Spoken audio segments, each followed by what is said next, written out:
네, 함께 말씀을 통해서 주의 그 품 가운데 주의 은혜로 나아가기를 소원합니다. 오늘 우리가 함께 높여 읽은 사사기 말씀 중에서 함께 읽은 6장의 부분은 이스라엘 역사상 가장 처참하고 굴욕적인 그 7년의 세월이 흐르고 있는 그 장면에서 시작됩니다.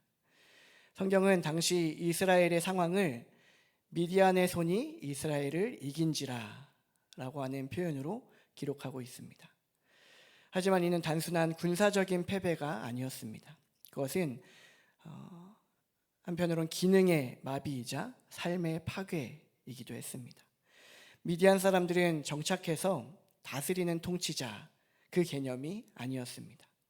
그들은 이스라엘 백성들이 땀 흘려 씨를 뿌리고 또 추수할 때가 되기를 기다렸다가 마치 성경의 표현처럼 메뚜기 떼처럼 셀 수 없는 낙타를 끌고 지평선 저 끝에서부터 그 이스라엘 땅을 향해 몰려왔습니다.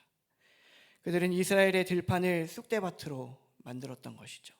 먹을 양식뿐만 아니라 양과 소와 나귀, 즉 이스라엘의 전 재산과 생계 수단을 남김없이 훑어갔습니다. 이스라엘 백성들은 자신의 집을 버리고 산으로 도망치고 동굴과 산성에 숨어 살아야만 했습니다. 낮에는 미디안의 눈을 피해서 바위 틈에 숨고 또 밤에는 굶주린 아이들의 울음소리를 손으로 막으면서 떠는 순간들, 그 시간들을 날마다 지새우며 보내야 했습니다. 1년도 아니고 무려 7년이라는 시간 동안이었습니다. 이 긴 세월 동안 이스라엘은 극도로 궁핍해졌고 또 자존감은 바닥을 쳤을 겁니다. 그들의 정체성은 하나님의 백성에서 도망치는 약자라고 하는 그 모습으로 완전히 뭉개져 있었습니다. 오늘 말씀에서 등장하는 기드온도 바로 그 절망의 한복판에 서 있었던 한 사람이라고 할 수 있을 겁니다.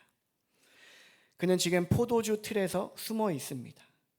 원래 타작은, 여기 계신 분들은 타작을 어떻게 해야 되는지 또 어디에서 해야 되는지 또 저보다 더 잘 알고 계실 거라 생각이 되는데요. 타작은 바람이 잘 부는 언덕 위에 넓은 마당 같은 그 공간에서 그래야만 하는, 그래서 그 위에서 또 소를 몰아서 해야만 하는 활기찬 작업일 것입니다. 왜냐하면 그래야 겨가 바람에 날아가고 그 안에 알곡만 남기 때문이죠. 하지만 기드온은 바람 한 점 들지 않는 좁고 깊은 웅덩이 속에서 숨을 헐떡이면서 몰래 밀 이삭을 까고 있습니다. 이른바 여러 요소들에 의해서 먼지가 풀풀 날리고 숨이 막히는 그 좁은 틀 안에서 들킬까봐, 누구에게요? 미디안 군대, 그 사람들에게 들킬까봐 가슴 졸이는 이 비겁한 모습이 바로 기드온이 마주한 자신의 정체성이었습니다. 나는 숨어야 사는 자다. 나는 내 입에 들어갈 빵 한 조각조차 당당하게 지키지 못하는 무력한 자다 라고 하는 어쩔 수 없는 그의 고백이었을 겁니다. 그런데 바로 그 비겁하고 초라한 웅덩이 위로 하나님의 소리가 마치 천둥처럼 떨어지는 광경입니다. 큰 용사여, 여호와께서 너와 함께 계시도다. 이런 하나님의 소리, 이른바 하나님의 부르심은 기드온에게 위로가 되었을 법하지만 우리 편에서는 하나님께서 그 기드온에게 위로의 말씀을 하시는 분위기인가 보다 싶지만, 사실 조금 더 생각해 본다면 기드온에게 당장의 그 말씀이, 그 소리가 위로가 아니라 커다란 당혹감으로 다가왔을 것 같습니다. 하나님은 떨고 있는 기드온을 향해서 고개를 돌리시며 명령하십니다. 14절의 표현대로 너는 가서 이 너의 힘으로 이스라엘을 구원하라. 내가 너를 보낸 것이 아니냐. 이렇게 말씀하시는데요. 그런데 이 하나님의 말씀을 기드온과 우리가 함께 들으면서 기드온의 입장에서 이러한 질문을 해보게 됩니다. 하나님, 대체 무엇을 보시고 너의 힘이라고 하십니까? 지금 기드온에게 무슨 힘이 있을까요? 그는 군대를 이끄는 지휘관도 아니고 단단한 무예를 닦은 무사도 더더욱이나 아니었습니다. 그저 미디안이 무서워서 웅덩이에 숨어 먼지를 뒤집어 쓴 채 타작하던 그저 소심한 농부일 뿐이었던 것이죠. 기드온의 손은 지금 칼자루가 아니라 두려움에 떨면서 밀 이삭을 붙들고 있습니다. 하지만 하나님이 말씀하신 너의 힘이라고 하는 것은 기드온이 이미 가지고 있던 자원이나 능력을 의미하는 것이 아니었습니다. 이 힘의 의미는 바로 앞선 부분의 12절의 표현에서 우리에게 드러나는데요. 이렇게 하나님께서 먼저 말씀하셨습니다. 여호와께서 너와 함께 계시도다. 성경이 말하는 진짜 힘은 내 안에 축적된 그리고 쌓고 내가 쌓아 놓은 그 능력이 아니라 하나님이 나와 함께 하심, 그리고 그 사실을 받아들이고 인정하는 태도 그 자체이기도 합니다. 하나님은 기드온에게 너의 몸을 키워라, 너의 몸에서 힘쓸 수 있는 근육을 키워라, 혹은 치밀하게 고민하고 또 연구해서 전략을 짜라, 이렇게 말씀하시지 않으시죠. 대신 내가 너와 함께 한다, 이 사실을 너의 힘으로 삼아서 일어서라, 이러한 주문을 하고 계신 겁니다. 또한 이 말씀 뒤에는 강력한 보증이 붙습니다. 내가 너를 보낸 것이 아니냐라고 하는 것입니다. 고대 사회에서 왕의 전령이라고 하는 그 직임은 그 자신의 힘이 아니라 보낸 이의 권위, 보낸 사람의 권위로 일하는 자리였습니다. 전령이 아무리 보잘것없어도 그 뒤에 왕의 인장이 찍힌 칙령이 있다면, 그 글이 있다면, 그 명령서가 있다면 그 전령의 말은 곧 왕의 명령이 됩니다. 기드온의 정체성은 이제 밀을 타작하던 겁쟁이에서 도리어 만군의 여호와가 보낸 대리자로 다시 한번 완전히 뒤바뀌게 하시는 장면이라는 겁니다. 우리는 종종 거울을 본다는 것은 스스로 자신을 비추며 절망하기 일수인 것 같습니다. 나에게 무슨 힘이 있어서 또 내가 뭘 할 수 있을까? 내가 뭐라고 어떤 일을 할 수 있을까? 그러나 우리 하나님은 오늘 우리에게도 동일하게 말씀하시는 우리의 아버지 하나님이심을 믿으시기 바랍니다. 내 안에 있는 열등감과 아픔, 상처, 절망적인 상황을 보지 말고 내가 너를 불렀다는 그 사실을 너의 힘으로 삼아라. 우리가 가지는 힘은 그래서 우리의 상태가 아니라, 우리의 상태가 우리의 힘을 결정하는 것이 아니라 우리를 부르신 분, 그분의 권위로 우리의 삶이 결정됨을, 우리의 힘이 결정됨을 묵상하며 하나님 앞에 고백하시기 바랍니다. 나는 하나님께서 부르신 존재입니다. 나의 이름을 하나님께서 부르십니다. 나의 이름을 하나님께서 부르신다는 것은 하나님께서 나라는 존재를 아신다는 겁니다. 얼마만큼 아실까요? 이것을 정확하게 표현할 방법은 없지만 이렇게 표현해 본다면 나보다 나를 더 정확하고 분명하게 아십니다. 어떻게 그렇게 아실 수 있을까요? 그분이 나를 지으시고 이 땅에 살게 하신 분이기 때문입니다. 나를 만드신 존재가 나를 가장 잘 알 수밖에 없다는 것, 그것이 우리에게 주어지는 또 하나의 진리이지 않을까요? 그렇게 나를 만드시고 나의 이름을 부르는 분의 권위가 나의 정체성을 가장 정확하게 결정한다는 겁니다. 그리고 나를 부르시는, 나를 만드신 하나님이 나와 함께 하심이, 그분이 나와 함께 하심이 나의 유일하고 확실한 힘이 됩니다. 그렇기에 여호와 하나님께서 말씀하십니다. 이 너의 힘으로 이스라엘을 구원하라. 하나님의 이 거창한 부르심 앞에서 기드온은 감동하기보다, 또 우리의 예상을 조금 뒤엎는 부분이기도 한데요, 기드온은 감동하기보다 오히려 현실이라는 그 차가운 벽을 하나님 앞에 다시금 들이댑니다. 그의 대답은 너무나도 처절할 정도로 솔직합니다. 15절에서 이렇게 표현하는데요, 오 주여, 내가 무엇으로 이스라엘을 구원하리이까? 보소서, 나의 집은 므낫세 중에 극히 약하고 나는 내 아버지 집에서 가장 작은 자니이다. 기드온의 이 고백은 단순히 예의상 하는 겸손, 그러한 표현이 아닙니다. 당시 므낫세 지파는 요단강을 사이에 두고 동서로 나뉘는 그 영역에서 터전을 이루며 살아가던 지파였는데요, 그 땅이 나뉘었다는 것은 또 지파가 같이 힘을 모아서 무언가를 도모하기에도 한계가 있고 힘이 그다지 미치지 못하는 그 지리적인 배경이기도 합니다.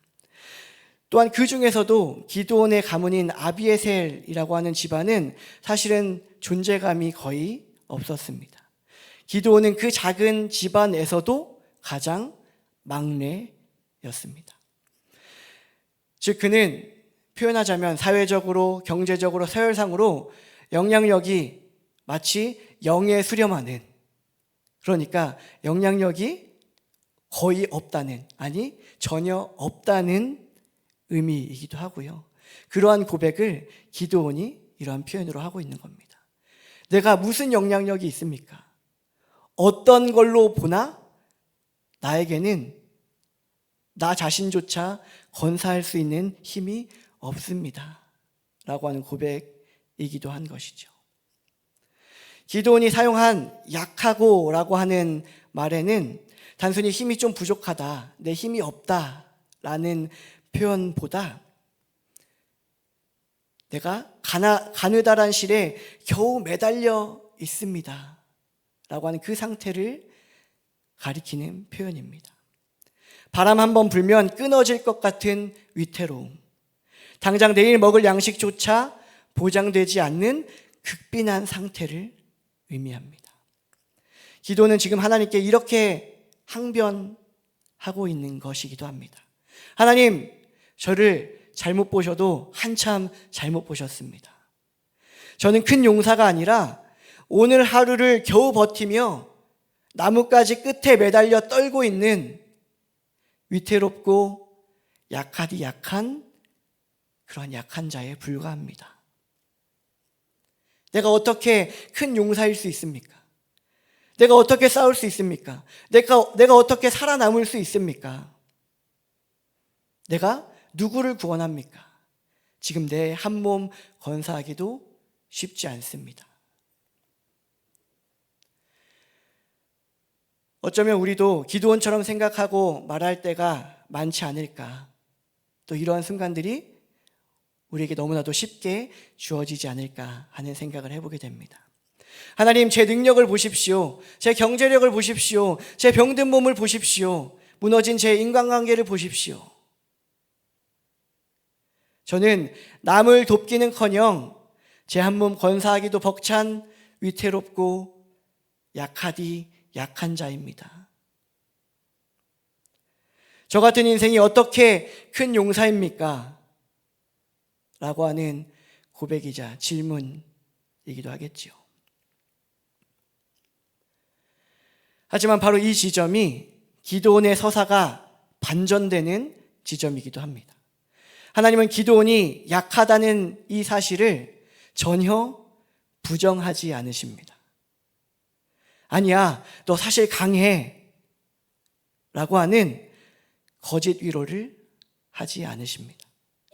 대신 하나님은 그 약함을 그대로 인정하시면서 그 약함이 곧 하나님의 능력이 머물 수 있는, 하나님이 머물 수 있는 최적의 공간이자 장소, 사람임을 주목하십니다. 무언가 흐르는 통로가 좁고 약한 것이 문제가 되는 것이 아니라 그 통로를 통해서 흐르고 드러나시는 분이 무한하신 하나님이기 때문에 그 통로는 강력한 힘을 드러내는 도구가 된다는 것을 기도원 앞에서 지금 찬찬히 말씀해 가시는 겁니다. 기도원의 약하고 비어 있음은 거진 아무것도 없는 것 같은 그러한 상태는 하나님께 채울 수 있는 기회로 여겨지고요. 기도원의 작음은 하나님의 크심, 우리가 감히 상상할 수조차 없는 그 크심을 드러내고 증명하는 순간으로 하나님 앞에서 쓰여지는 시간인 것이죠. 여러분이 가진 약함, 무언가 부족한 결핍, 자금은 하나님의 능력을 막는, 하나님의 능력을 막아서는, 그래서 하나님의 일이 도저히 이루어지지 않게 하는 장애물이 아니라 하나님의 존재가 드러나는 통로입니다. 스스로 매달려 있는 자처럼 느껴질 만큼 위태로운 순간이야말로 하나님의 강한 손이 여러분을, 우리를 강력히 붙잡는 순간이 될 것입니다. 그때가 하나님의 존재가 드러나게 되는 시간임을 생각하면서 또한 묵상하면서 그렇게 우리의 앞에 우리 삶에 드러나시는 하나님을, 그 하나님을 믿으시기 바랍니다. 자신의 결핍을 쏟아놓으면서 주저앉은 기드온에게 하나님은 그의 약점을 보완할 수 있는 여러 가지 방법론을 제시하지 않으셨습니다. 군사훈련법을 가르치시거나 또 갑옷을 입혀주셔서 너 이제 이 정도면 싸울 수 있지 라고 그렇게 쉽게 하시지 않으셨습니다. 대신 하나님은 단 하나의 약속으로 기드온의 모든 논리를 잠재우십니다. 16절의 표현으로 여호와께서 그에게 이르시되 내가 반드시 너와 함께 하리니 내가 미디안 사람 치기를 한 사람을 치듯 하리라. 하나님의 약속입니다. 이것이 바로 성경 전체를 관통하는 가장 강력한 약속입니다. 내가 반드시 너와 함께 하겠다. 이 표현들 또 성경의 여러 부분들에서 함께 읽으시고 또 묵상하셨으리라 생각됩니다. 과거 모세가 떨기나무 불꽃 앞에서 내가 누구이기에 바로에게 가겠습니까? 라고 또 역시나 이 기도 못지않게 하나님 앞에 자신을 항변할 때에 그렇게 울먹이며 하나님 앞에 겨우 서 있을 때 하나님께서 말씀하셨던 그 말씀과 같습니다. 또 요단강 건너 가나안 앞에 섰던 여호수아에게 말씀하셨던 그 말씀과도 같습니다. 하나님은 지금 기드온에게 이렇게 말씀하시는 겁니다. 기드온아, 너는 지금 내가 가진 칼이 얼마나 날카로운지 또 내 가문의 힘이 얼마나 큰지를 계산하고 있구나. 하지만 이 전쟁의 승패는 네가 무엇을 가졌느냐가 아니라 누가 너와 함께 있는가, 누가 너와 함께 하느냐, 그것에 달려있다. 네가 약한 것은 사실이다. 부정할 수 없고 부인할 수 없는 너무나도 명명백백한 사실이다. 그러나 강한 내가 약한 너와 함께 한다면 너의 약함은 더 이상 그 어떤 변수가 되지 않는다 라고 기드온을 부르시면서 하나님의 존재를 약속하시는 것이죠. 하나님은 한 걸음 더 나아가 놀라운 승리의 예고를 기드온에게 말씀하시며 허락하시는데요. 해변의 모래알처럼 셀 수 없이 많은 미디안 대군을 한 사람 치듯 하게 하겠다. 이것이 바로 하나님이 함께 하시는 사람이 누리는 정체성의 신비입니다. 우리의 말로는, 우리의 어떤 논리나 이론으로는 정확하게 설명할 수 없지만 하나님께서 우리의 삶 가운데 분명하게 드러내시는 일, 그 신비인 것이지요. 세상은 숫자를 계산하고 규모를 따집니다. 대적의 수가 많으면 절망하고 또 내가 가진 것이 적으면 쉽사리 포기합니다. 하지만 하나님이 함께 하시는 사람은, 그 사람에게는 만 명의 적군도 하나님 앞에서는 그저 무력한 한 사람처럼 여겨지는 그 존재일 뿐입니다. 기드온의 시선은 여전히 포도주 틀 속에, 먼지 속에, 그 먼지를 향해 머물러 있지만 하나님의 시선은 이미 미디안의 패배를 보고 계셨습니다. 기드온은 자신을 실패한 농부로 보았지만 하나님은 그를 미디안을 끝낼, 미디안의 그 군대를 끝낼 종결자로 보고 계십니다. 그렇기에 나는 누구인가, 이 세상에 서 있는 나는 누구인가 하는 이 정체성은 우리의 상황이 아니라 하나님의 약속 위에 세워져야 합니다. 하나님은 우리의 약함과 부족한 결핍을 메우기 위해서 외부에서 무언가를 계속해서 가져오셔서 채우려 하시는 분이 아닙니다.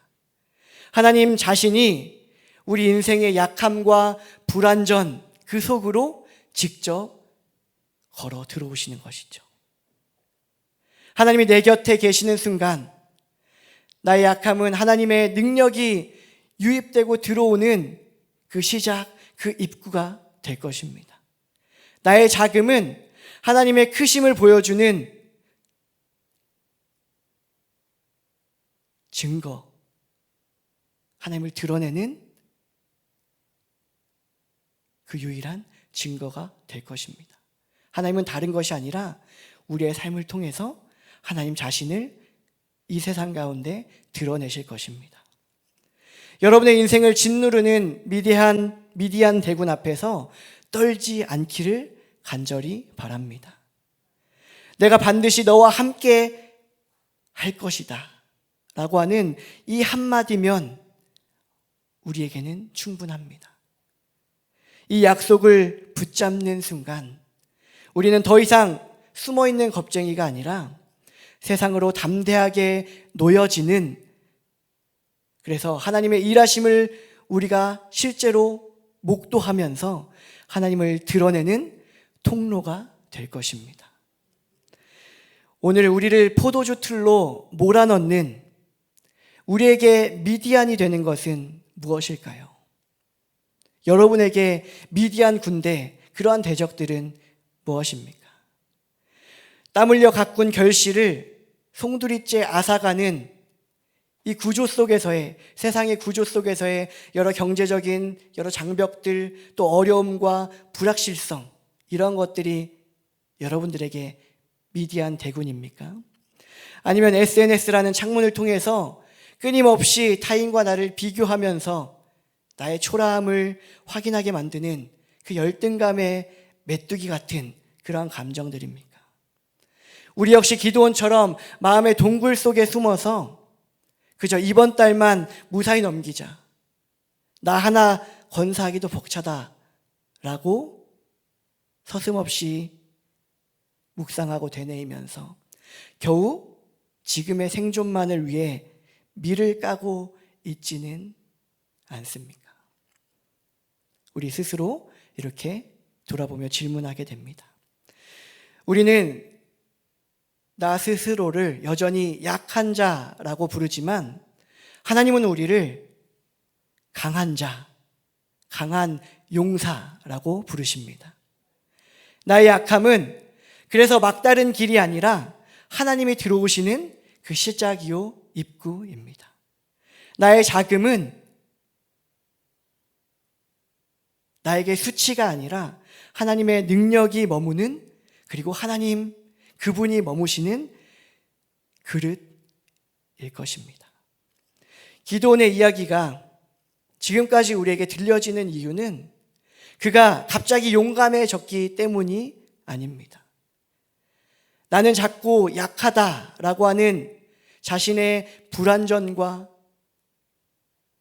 그의 삶을 채우지 못했던 그 결핍보다 내가 반드시 너와 함께 하리라 라고 말씀하셨던 그 하나님의 약속이 그에게 있었기 때문입니다. 이제 우리를 짓누르는 우리의 삶에 놓여진 그 미디안의 그 군대의 숫자들을 세는 일을, 그래서 나에게 다가오는 그 군대와 같은 그 힘과 그 영향력을 하나같이 세면서 묵상하는 일을 우리는 멈출 수 있기를 바랍니다. 대신 우리 곁에 서 계신 임마누엘의 하나님, 내가 너와 함께 하겠다, 내가 너와 지금 함께 한다 라고 말씀하시는 하나님의 이름을 붙잡으시기 바랍니다. 주님, 저는 여전히 약하고 작은 자입니다. 하지만 주님이 함께 하시기에 내가 강합니다. 내가 강한 자입니다. 이 고백으로 우리의 허락하시는 날에 하나님 앞에 서가면서 그렇게 하나님께서 부르시고 세우신 대로 세상을 향한 통로가 되십시오. 그 길 위에 하나님이 함께 하실 겁니다. 그래서 우리의 약함으로 하나님의 능력이 드러나는 이 신비한 역설이 우리에게 주시는 오늘 이 밤과 또 우리가 걸어가는 한 날 한 날 그 삶에서 경험되고 풍성히 누려지기를 간절히 바랍니다. 주의 이름을 힘입어서 간절히 소망하며 축복합니다.